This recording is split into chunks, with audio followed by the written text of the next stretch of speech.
Greetings, beloved, and welcome to the R Spot Mailroom. Again, I want to thank you for your many letters and questions, and in an effort to address as many of your inquiries as I can, I've created this mailroom. These will be bonus R Spot episodes, short, sweet, and to the point in response to the questions I receive. Each week I'll choose a few letters and respond to them without using any identifying information.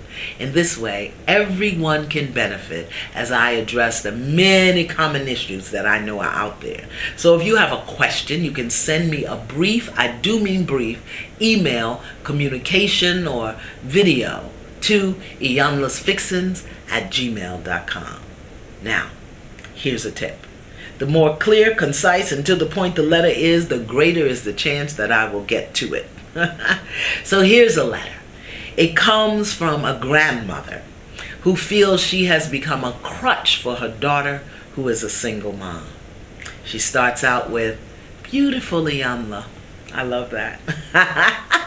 "I am an enabler. Where I thought I was helping, I find myself becoming what I did not want to become, more of a parent than a grandparent. To come and go as I please, to say no without guilt or feeling as if no one can do things better than me, because of course no one can, or it won't get done if I don't do it.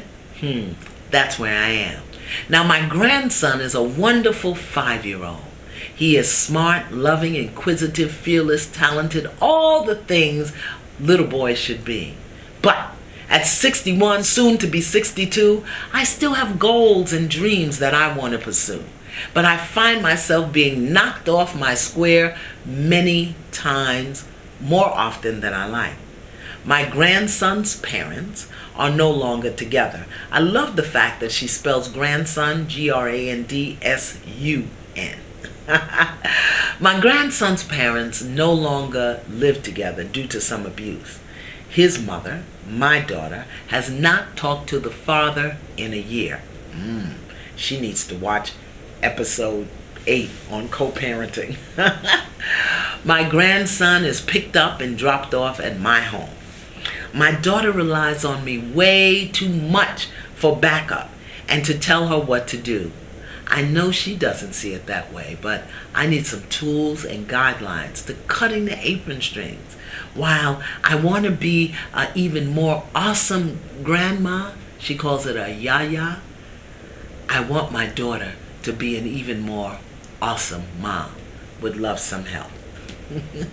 I know there are many of us out there in that situation, grandmothers who find themselves mothering in a point and a time in their life when there's still so much that they want to do. So, my beloved Yaya, as you call yourself, I know of what you speak, having raised 2 of my own grandchildren. In many communities, particularly in the African American community, perhaps others as well, grandparents step in when the parents are unable or unwilling to provide healthy, consistent, safe care for the children. That is their expected role, to support and fill in. In other cases, however, they are required to step up and take over. You seem to be somewhere in the middle between stepping in and supporting and stepping in and taking over. I really wonder what you've set up here. You seem to be hesitant about making a choice, so you seem to acquiesce. You identify yourself as an enabler, one who enables another person to persist in self-destructive behavior by providing excuses or by making it possible for them to avoid the consequences of their behavior. Based on what you shared, I see how you are enabling your daughter to avoid the healing necessary with the co-parent of her son, his father. As a result, you get to be the secondary caregiver, the surrogate father. And I suspect that some part of you likes it that way, because enablers like to feel that they are in control.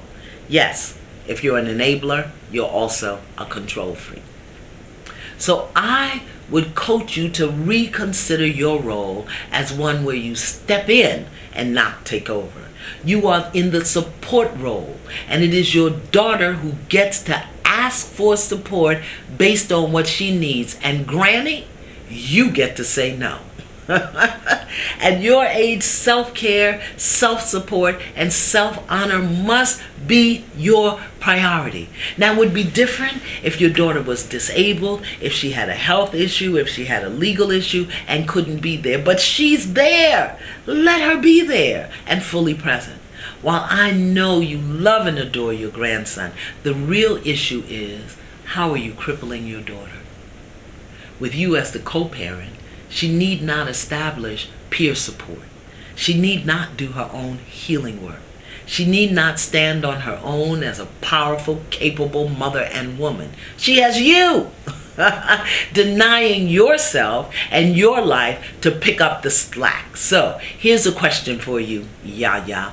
What's in it for you? What do you get as a result of putting your life on hold? Do you get to avoid what you fear? Do you get to have an excuse for your own dysfunctional patterns?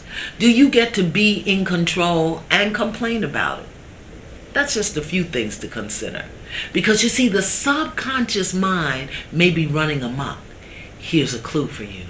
As human beings, we don't do anything unless we're getting a conscious or a subconscious payoff.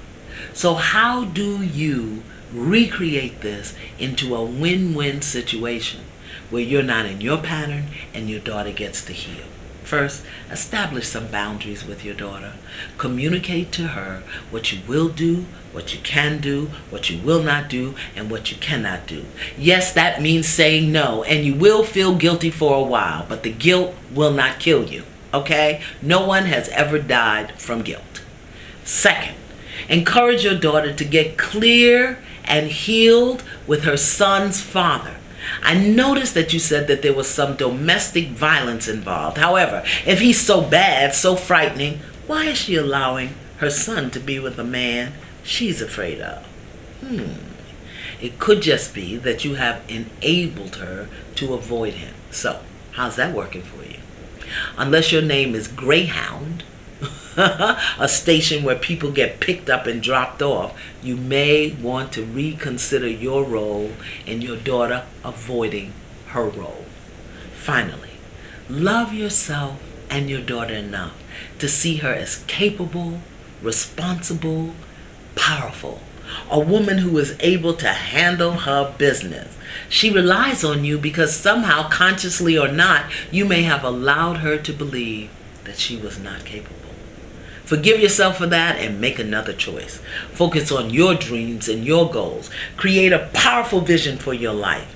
Go on Match.com or join a poker club. Take a ballroom dancing or quilting. Just find a way to keep yourself busy so you are not so available, and strengthen your no muscle. I hope this helps. And that's it for this edition of the R-Spot Mailroom. See you next time.